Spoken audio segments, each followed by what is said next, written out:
This is Delta Sierra Juliet. Is there any known traffic below 5,000? Delta Sierra Juliet, no known traffic. Seems to be a large aircraft below 5,000. What type of aircraft is it? It is more bright. Seems to me like landing lights. The aircraft has just passed over me at least 1,000 feet above. It seems to me that he's playing some sort of game. He's flying over me 2-3 times at speeds I could not identify. As it's flying past, it's a long shape. Cannot identify more that it has such speed. It seems like it's stationary. What I'm doing right now is orbiting, and the thing is just orbiting on top of me also. It's got a green light and sort of metallic-like. It's all shiny on the outside. The engine is rough idling. I've got it set at 23, 24, and the thing is coughing. My intentions are to go to King Island, Melbourne. That strange aircraft is hovering on top of me again. It is hovering, and it is not an aircraft.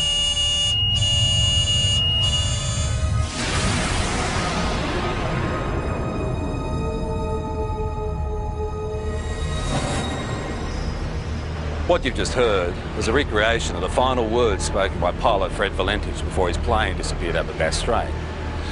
Even though it's been 19 years since Fred disappeared, the mystery surrounding what happened to him still hasn't faded.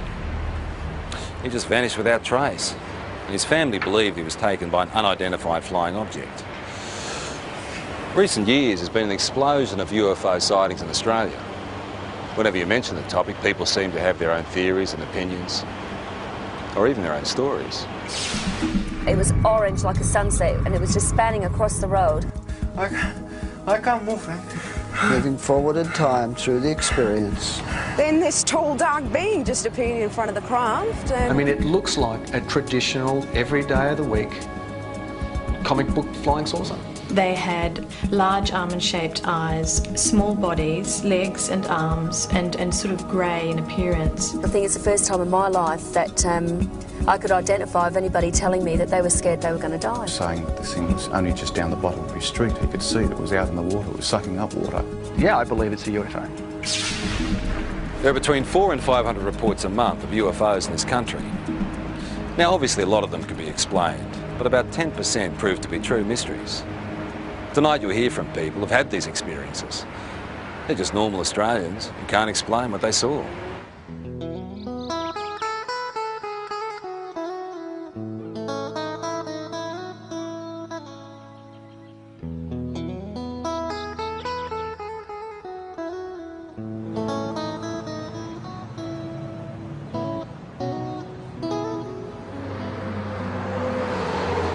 I was travelling from Sydney in a northerly direction toward Gosford along this particular road here, the Pacific Highway, and it was quiet. There wasn't a lot of traffic. It was early Christmas morning, and I was just gazing out of the front window of the car, and I saw approximately half a kilometre away a bright silver metallic object crossing from south to north.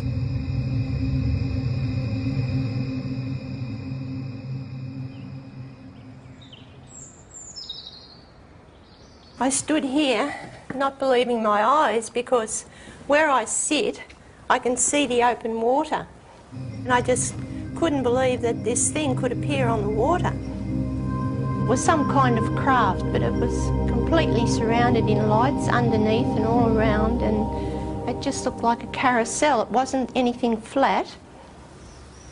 Around holiday time, the local police know they'll be busy. But on this New Year's Eve, the calls weren't what they expected.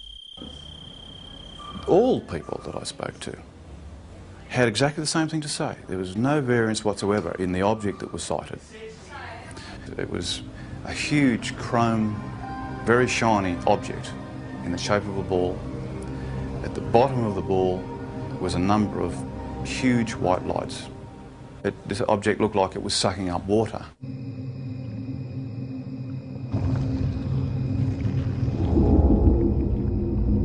Some calls were quite frightful in their voice.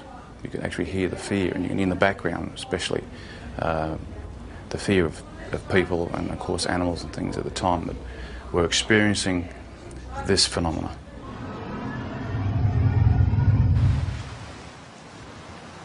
We're looking out above this headland here, and we're watching a bright light move in a strange fashion that you'll never see, or we never saw anyway. It was moving quickly and move, for instance, in a zigzag fashion.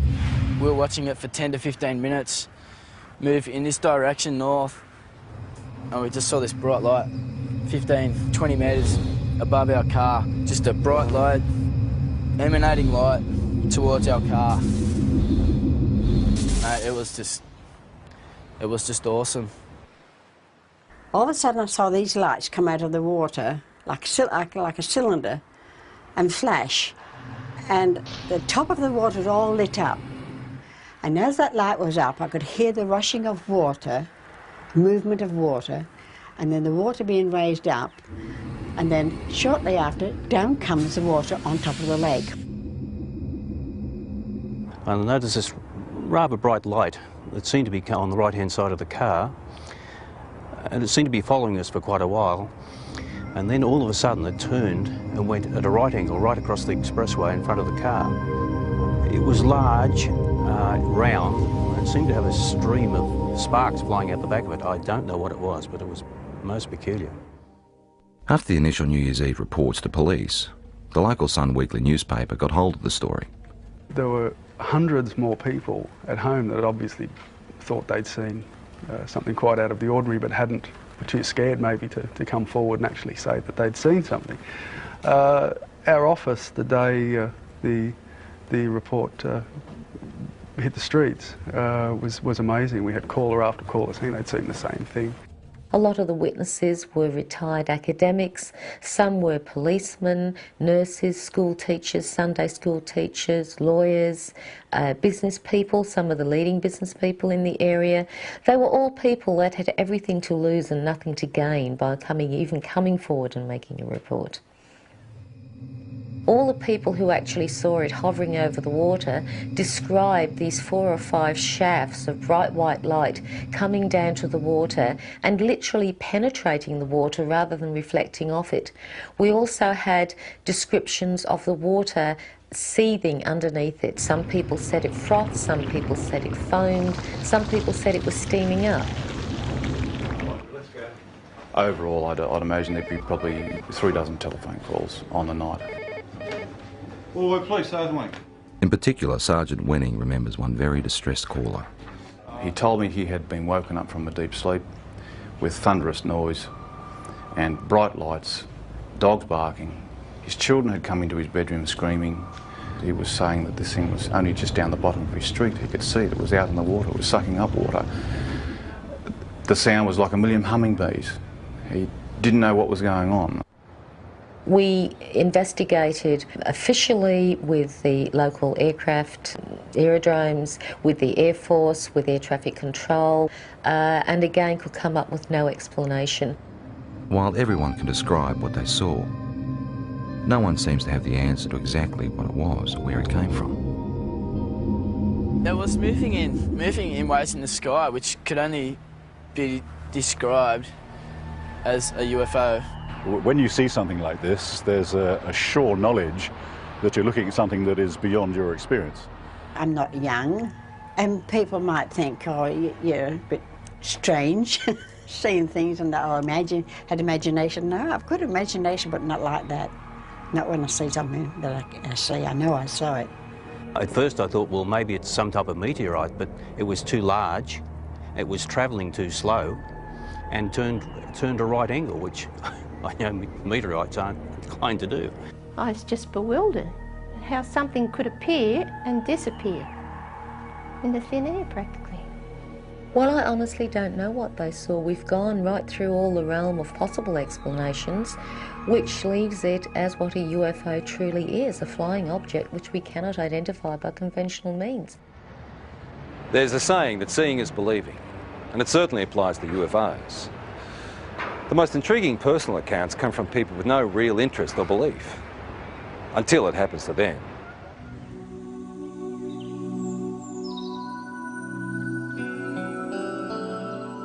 Before this happened to me, I can be honest, I could say that I was in that category of being naive. I didn't believe it. I didn't really believe it, because I had to see, it's like I would have to see it with my own eyes. Grace's experience starts in the early hours of the morning travelling home with 3 girlfriends. Victoria, who can't be identified, was one of the women in the back seat. It's when I got a bit further down the hill that I noticed on the right-hand side of me some long, oblong-shaped lights. I didn't know what they were. I mean, I only sort of caught a glimpse of a bright orange light sort of shining through. As I got down the hillside and started to come around the corner by this little hotel that takes us back through the back roads towards the freeway, one of the girls in the back noticed a very bright white light with a type of blue haze around it. When the girls were sort of saying, oh, maybe, you know, like it's a UFO, and, you know, it was sort of like, just laughed it off and said, don't be so ridiculous. The women continued their trip, but further down the road, more lights appeared. I heard Victoria and one of the other girls in the back there, they were commenting on something that was behind us. They actually thought somebody was coming up behind us, like a truck or something, because it was moving fairly fast and very bright. It was just such a bright as blinding light. It was orange like a sunset, and it was just spanning across the road. I got really scared, and I said to Grace, quick, just step on it. Because I knew there was a town just a kilometre up the road.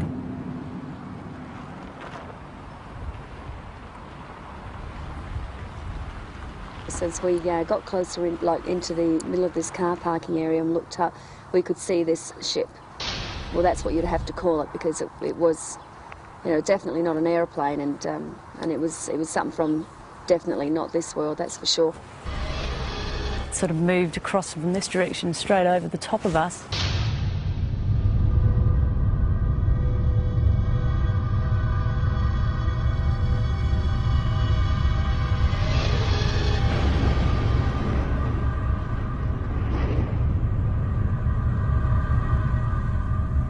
Sort of disappeared into a gully where we lost sight of it.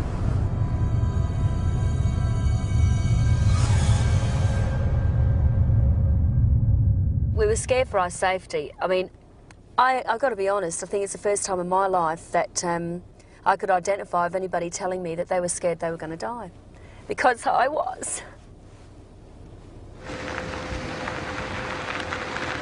When I got to the opening of the drive here, the other girls noticed that there was something else up, some activity up there in the sky. We were still scared. We didn't know what they were either. They seemed to be moving in a direction that this other craft had gone over and gone down. So the first thing you think of, just pull someone's driveway. And as I pulled in, the light was so blinding, it actually was hurting our eyes to look at it. Then I noticed a figure coming. It wasn't a human, it definitely was no human, that's for sure. I felt threatened by it. I felt really, really threatened by it.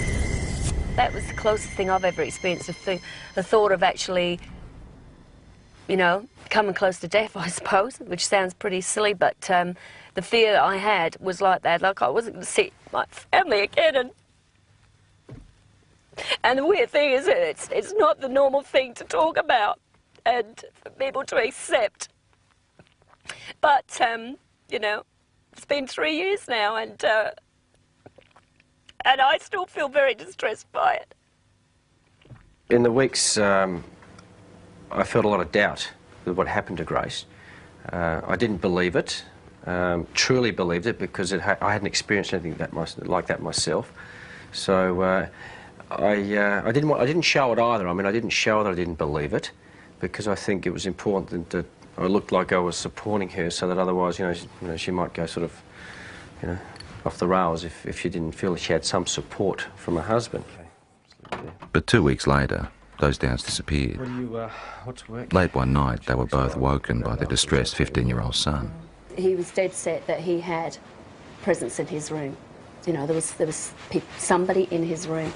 And one thing that he kept saying at that time was that, can you hear that sound? And he kept pointing up to the ceiling. And we could hear this low drone sound. I knew then I'd heard that sound before. We got back into bed and I was laying there. And I thought, do I lie here and just let this thing go through and just, you know, try and wipe it off as another bad experience, or do I actually get up and look, and if it is what I think it is, then maybe my husband will be able to see for the first time and he will believe. I just couldn't believe what I was seeing. When you see an object that's just sort of floating through the air, right, at slow pace, and you think to yourself, oh my God, it struck me as, you know, being awesome. It's just something unbelievable. It was a relief that he was able to see this thing, and all I kept saying was that was the thing that was there the night when I was with the others. Certainly by its nature, by the way, characteristics of the way it just hovered across the house at a slow pace, yeah, no, nothing man-made. Not from this country, not from this earth, I should say. Even though Grace and her husband ended up experiencing the same craft, their ways of coping with it differ. You either accept it or you don't accept it, and I tend to say now, after I've seen it with my own eyes, I accept it, but I don't, you know, harp on about it and talk about it, and if it's just one of those things you try and leave as a part of your life that's happened, and let's get on with things, let's move on from here, you see. And that's how I sort of try and treat it, rather than try and find an explanation as to what it is. Yeah, I really don't have a theory yet. It's basically, it's more the fear. Again, I don't know why, because I'm still here and I am healthy, you know, I mean, but the fact is it's just a worry because you don't know. You just don't know. What do you reckon it is? Got no idea. Images of UFOs caught on video over the years tend to raise more questions than they answer. They are visitors. Yeah? Yes, yes. UFO. Working out whether there is something out there has intrigued researchers for years. And there's no doubt that there is a physical dimension to this UFO phenomenon, and it appears to involve some form of technology, and many cases certainly suggest that we're dealing with an exotic technology that might be something certainly foreign to our environment. When a Melbourne photographer saw images like these, he was interested enough to go on standby to try and capture on film whatever was buzzing the sky over Narre Warren in June 1996.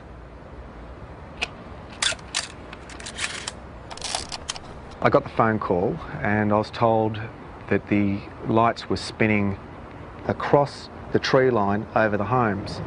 What I did was put the camera onto the object, allowing it just to come into frame, hit the shutter, count to 20, stop, wind, move the camera to the next part of the frame, start the shot, count to 20, let it go, and so forth. The first night, the result of the photographs showed just light trails of this object going across over the tree line. The second night, with higher speed film and higher magnification lens, is where we actually captured the shot of the disc. This thing was, the only way to explain it was moving across the air like ice on a hot plate, very, very smooth. Later in the program, Doug's photos will be studied by an independent expert. Well, it was flying, it's unidentified, and it was definitely an object. What it will be, and I hope with the analysis will prove me right. But yeah, I believe it's a UFO. In the UFO community, the term hypnotherapy is like a buzzword. It's the thing to try if you feel you have secrets of the past to unlock. While mainstream medicine doesn't necessarily recognise it, people who've had UFO encounters believe it helps.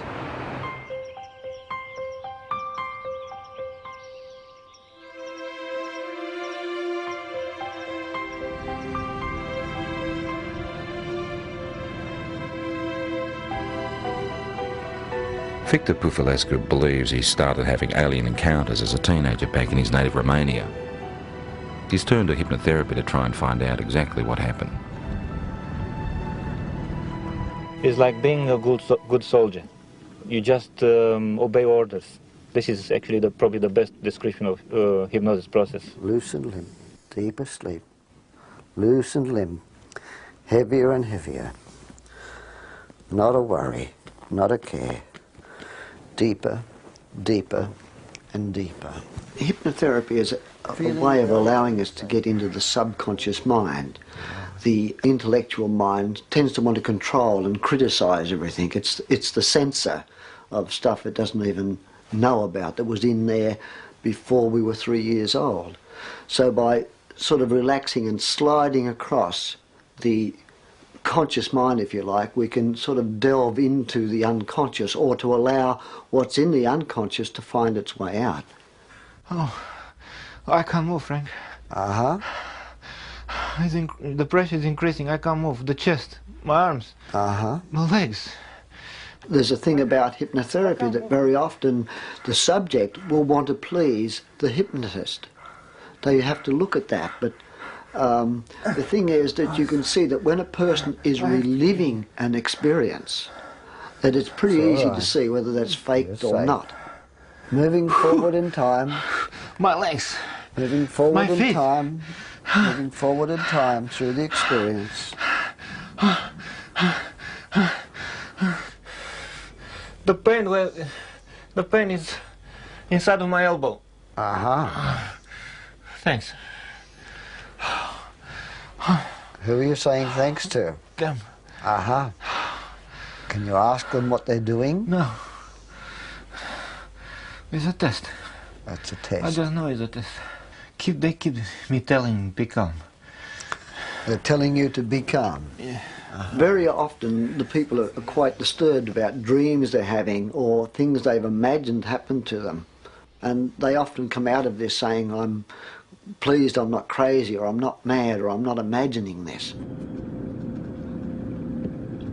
It does give you some answers, but also creates thousands more.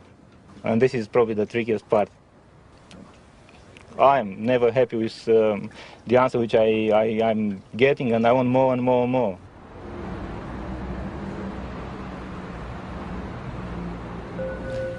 Just relaxing as much as you can with every breath. Just feeling a sense of calm. From 1992, there was a very strong correlation with awakening psychically and with my healing work to having these experiences. Elizabeth Robinson is a spiritual healer and therapist who says she's been having extraterrestrial experiences since childhood, but is only now starting to accept them. I mean, when they started with me, I thought, my God, this is bizarre. You know, this is crazy. This is in the realm of science fiction. But I know now I've had to work through that and struggle with it, and I've denied it like hell for 5 years. And I can't deny it anymore. Elizabeth says she started seeing creatures like these around her home in Perth in 1992. There were 3 beings standing there. They had large shaped heads, bigger at the top to the chin at the bottom, large almond-shaped eyes, small bodies, legs and arms, and sort of grey in appearance. But they looked at me with a sense of intent and intelligence. Soon after, Elizabeth's daughter talked of being visited by a lady during the night. Elizabeth believes it was one of the same beings. And I looked down on the desk, and here was a drawing of this being, this same being that I had seen. And I said to Jessica, who did that? Because I knew that at 2.5, her drawings were scribble drawings. And she said, oh, that's the lady. I tried to rationalise it, but I knew that I wasn't imagining this stuff. You know, there was something in me that told me that there was more to these experiences. They're looking at me again. Elizabeth then turned to hypnotherapy to try and uncover what she couldn't understand. This session was recorded last year with visiting American UFO researcher John Carpenter. I don't want to give the baby up. What seems to have come up in hypnosis is that I've had children taken from me, babies taken from me that are growing up on crafts. And this is just absolutely bizarre, you know, talking about this. I mean, you talk about this, but, you know, at first you struggle with it. I mean, you can't fully comprehend this, but what I could comprehend was the emotion around it. I know what they're doing. They say it's time. They tell me with their mind. The emotions are so real, they're raw, they're, you know, the grief is there, the terror is something like I've never felt before. They're just doing what they're doing. What are they doing? They're getting the equipment ready. Part of the reason why they're involved here on Earth is to help us awaken, but there seems to be some sort of reciprocal type of arrangement whereby, you know, they're coming to Earth and they're creating a new race of beings, or creating some sort of hybrid race of beings. I used to think, okay, I'm dreaming, until I used to be able to get up, go to the bathroom, make a cup of tea, come back, sit down, they'd still be waiting for me. And I think, oh. Elizabeth and colleague Mary Rodwell now run a support group in Perth for people who've had alien experiences. And this is what I mean, my business is emotional trauma. That's why I'm here. And I won't deal with fantasy. I can't deal with fantasy. So it's about emotional trauma. These people are stressed quite desperately with fear and anxiety about a lot of things that they only have a vague idea often about, but often is because they've remembered being taken. I went 3 months with barely any sleep. If you remember, I told you about 11 or 12 weeks, barely any sleep. Most of them just want to live an ordinary life. They don't want this to happen.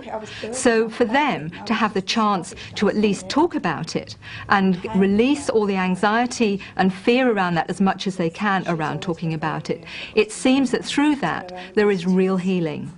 For me, I became very frightened that I would be labelled crazy or, you know, hallucinate, whatever it was, and that I couldn't have somebody to relate this experience to that would honour my experience. Have either Elizabeth has always kept journals about her experiences, which she is now using to write a book. I saw a grey being appear, white-grey colour. In the dream, I was searching for my son, even though the child dream of trying to run away from several grey beings, but as fast as I ran or wherever I really don't expect someone to be able to say, absolutely, you know, this is real, because, you know, you always doubt yourself, but you know that it's real, and you have to come to some point and stop denying it, and that's what I'm starting to do. Sorting out the facts surrounding UFOs can be tough, unless of course there's something that science can put to the test.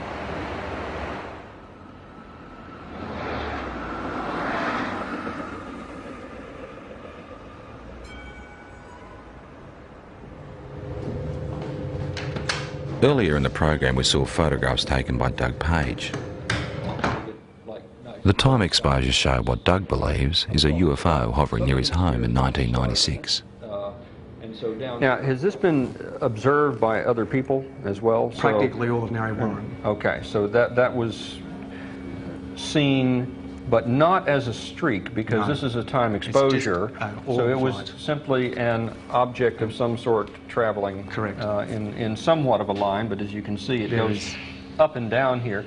This type of negative sleeve will take... The professor would like to examine the negatives that come before and after the pictures in question. Explain to me why... But Doug has used the ends of rolls of film and discarded the shots he felt didn't work. Now, when the films were actually ready for handling, I'd lay them out and I went through them, and I go with the scissors and I just go cut, cut, into the bin, cut, cut, put it there, and that's what I did. Okay. After examining the camera the shots were taken with and checking density readings on the negatives, the next step is to enhance the images on the computer. I don't rely on computers for analysis. They're a bit of a tool. They sometimes let us see things a little bit better, but to actually definitively say that a particular thing is something, I stay away from that. That's right. How did you focus the camera? Just on infinity. Okay, so if you focused on infinity, technically the tower should be sharper in focus than the tree. Should be, shouldn't it? Mm-hmm. But it's not. Interesting question, isn't it? It's a good one. The only trouble is there's no sort of guarantee, of course, in the darkness that it hasn't moved off set either, but I had that set for infinity. Okay. With some of the technical questions out of the way, it becomes an issue of individual perception. Very specific things here.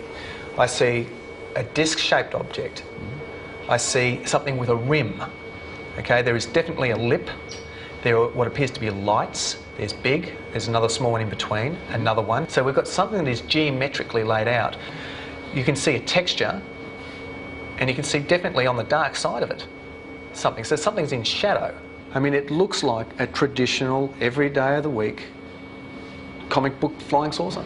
My first impression of this when I saw it, again, was a trumpet, a circular object here that we have a bell shape that comes out like so. This is unexplained optical either artifact, phenomena, or reality, or could be, could be an object, but it is totally undefinable. And of technical concern is the fact that the start of the time exposure is more in focus than the end shape. Does it make any sense to you that if this was moving and it's decelerating, would that have a bearing on the shape of the line? If it was slowing? Because no, it shouldn't. It should be exactly the same sharpness. Despite question marks over issues like that, the professor is able to reach some conclusions. I don't believe that it's been faked. I think it is probably something that was traveling through the air.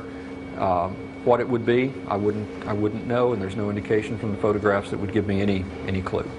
There are points there that I haven't considered, such as the object, could well be a phenomenon that that I've never heard of.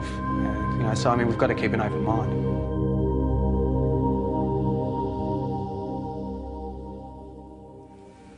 I don't know, maybe between 6 and 8, I would assume. Okay.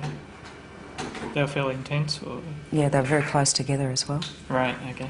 4 years ago, Kelly Carr was a mother and housewife with no interest in spaceships or aliens. Now she's using technology to reconstruct images of her own encounter. It does give the idea of the lights there, but the brightness of the light, it gives a good impression, except that the colour doesn't seem right. Kelly's account starts in August 1993. My husband and I were driving up to my girlfriend's place in Monbulk, which is in the Dandenong Mountains. We were driving on Belgrave-Hallam Road, and it was just on dusk. I saw what I thought was round orange lights in the field. It looked unusual to me. Later that night, retracing their route home, Kelly noticed something else unusual. It's about a kilometre or so in front of us, about twice the height of the treetops. We could see this object, which at first I thought was a blimp. It had the shape of a blimp, but it was light. As we got closer to it, the light seemed to sort of separate, and it was actually these a row of round lights, and they were orange. It appeared like there was silhouettes standing in these round orange circles, like people, but you could only see the black outline. Well, I just said to my husband, look, there's people in there. And the minute I said that, it shot off to the left of us. Within 1 or 2 seconds, it was gone completely. About a kilometre or two further down the road, as we kept driving, I came across at least what I thought was a screen or a wall of light across the road. And my heart started racing and the adrenaline was sort of pumping through my body, and I'm thinking, we've just seen this back down there, we're in for, a close encounter. Then the next instant, nothing. We seem to have actually covered a fair distance that I don't even remember covering. It might have been possibly close to a kilometre that I don't remember actually travelling. There was no light. There was nothing blocking the road. Kelly says it wasn't until weeks later she remembered actually getting out of the car that night. And I saw that there was another car that had pulled up 100 metres down the road. Then I walked around the front of the car to where my husband was standing on the other side, and we started walking across the road together. As we were walking across the road, I looked down and I saw that the other people were getting out the car and starting to walk as well. So I was quite happy that there was other people there who were seeing the same thing that we were. And we walked up along here to where the fence is. Right out in front of us is this huge craft. I was totally awestruck. It was science fiction coming to life. There wasn't any fear then. It was just all total awe. We stood here, I guess side by side, my husband and I, for about 30 to 45 seconds. Then this tall, dark being just appeared in front of the craft, and he was followed by about another 7 or 8 that appeared straight behind him. I felt this energy go through me. It's like nothing I've ever experienced before in my life. It was like some sort of low-level frequency that came in waves, but it was so dense that I could actually physically feel it going through my body. And that feeling absolutely terrified me. It was like, I can't even explain the horror that I felt just feeling this. And I began screaming. The minute I did, the eyes on these things lit up and they came charging across the field. Halfway across, they split up into 2 groups. Some headed off down there and the rest came directly towards us.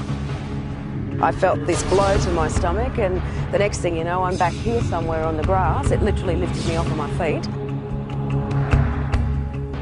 And I thought I was going to die. I thought if I don't get up now, I'm going to pass out and I'm going to die. I'm not going to come back to consciousness, you know. So I pulled myself up into a sitting position, and when I sat up, I couldn't see anything, and it was like there was just black in front of my eyes. I want you to try stretching it down a little bit as well. Kelly is not the only one who saw these images that night. For the first time ever, independent witnesses have given the same account of a close encounter. Even though Kelly has never met Jane, Glenda and Bill from the other car she saw, she has seen the sketches they drew for UFO researchers. They've drawn the same circles of light around the top of the craft with these blue lines coming down, ending in a semicircle on the ground. They've actually also drawn a tripod underneath, which was something I didn't see that night. It becomes very clear then that we were all looking at the same thing and that it wasn't your average saucer-shaped craft. And basically, the second party were able to draw sketches of the beings very similar to the ones that I had, and they're not your usual little grey things that are, you know, media propaganda.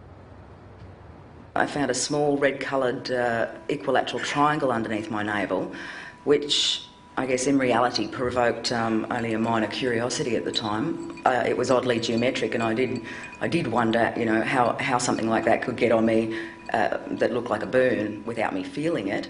At UFO conferences, where Kelly is now a keynote speaker, she adds strength to her own story by showing photographs of physical marks left on one of the other women. We're all left with triangular marks under our navels, but the ones that were marks that were actually photographed, the first one came from Glenda, which is it's a series of 3 small red dots along the inner thigh, and both Jane and Glenda were marked with these dots. I wasn't. Glenda had a ligature mark around her ankle, which is quite severe bruising. It looked like she'd been strapped down to something. UFO researchers have also reported finding physical traces of the site where all witnesses said the encounter happened, particularly in relation to where the craft landed. Inside that semicircle was actually a triangular formation of 3 points spaced 6 metres apart, which correspond with the tripod that was drawn underneath the girl's craft. To this day, Kelly still doesn't know exactly what happened to her that night. Tried a little bit. Her most vivid memory is the fear that she felt. That's very good. It's finally come out to what I'm looking for. And I think a lot of people, you know, might have experienced the fear in a nightmare when you're being chased or something like that, and it's a terror that you feel that, you know, sometimes can wake you up or whatever, but it's absolutely horrifying when you're dreaming it. And that's exactly what I was feeling while I was totally awake. That sort of terror, actually having to feel it while you're conscious and physically awake and feel it as a reality, is like a living nightmare, like a nightmare had come to life.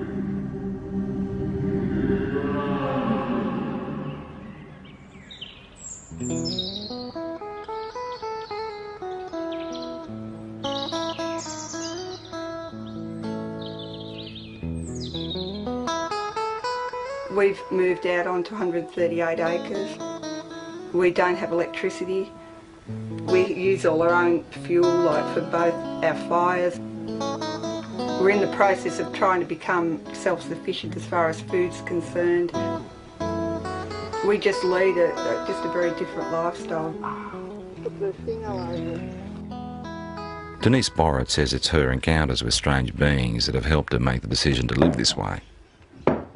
There's one of our missing. I believe at the moment that they're giving us quite a dire warning about what's happening to the planet and what's going to happen to us unless we actually wake up to what we're actually doing. They seem to open parts of your mind that aren't open before, and or they help you to do that. I don't know, but all I know is that I'm a very changed person since I've had my experience. Well, lifestyle changes you'd think shouldn't happen to people if these things aren't physically occurring. So I guess it's a little piece of evidence to suggest that something really startling and extraordinary must have happened to a person because of the changes that they do go through. Denise says her visitors have the ability to render her husband unconscious, so he never actually experiences the aliens, but he does have physical scars. Well, I know I've got a lot of scars on my body, and I know basically where they all came from, but this one, in that particular place, I've got no idea. I just woke up one morning and I happened to comment to her, so I've got this funny little mark on my arm, and she had a look and she had one in exactly the same place because she said she could remember it happening. And I can actually remember them cutting it. I can remember it was like a little spatula or whatever. But again, there was no pain or anything, and the next day mine had completely healed up, whereas Les's had actually scarred. And I thought, well, they're in identical spots and they're identical size, so obviously something was going on. People who've had multiple abduction experiences very often get very concerned about the environment. They get very concerned about healthy lifestyles. They get very interested in the possibility of life elsewhere. They get very interested in promoting the message that there's something actually going on.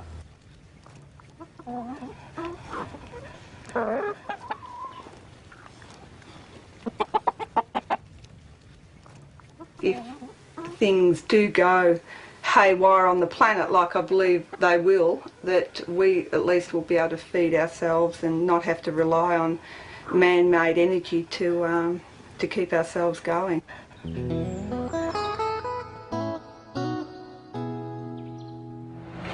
It's pretty obvious that the people that had these experiences are convinced there's more to what's out there than most of us realise. They're also the first to admit that their stories could be hard to accept. All they want us to do is be prepared to listen. I suppose people got to make their own minds up, but we can honestly say that what happened, happened, and there's no doubt about that. Perhaps they're extraterrestrial, we don't know. Perhaps it's military experimentation. Perhaps there's new things in this earth that we don't know about. I don't know what they are. I know what happened to me, but I don't know anything about them. Well, I'd have to say that the evidence seems to be fairly compelling, that we seem to have some sort of alien life form, just in what it is. You've got to keep an open mind. And since I've accepted it, I think I've really started to see it's not really bad. There's a lot of good in what they're actually doing. And it's like they're saying to us, you know, human beings can do so much more. We have these wonderful capacities to heal and to heal each other and to understand ourselves so much more. And we're not yet. Where they come from, I honestly don't know. I would hope that before I die, one day I find out.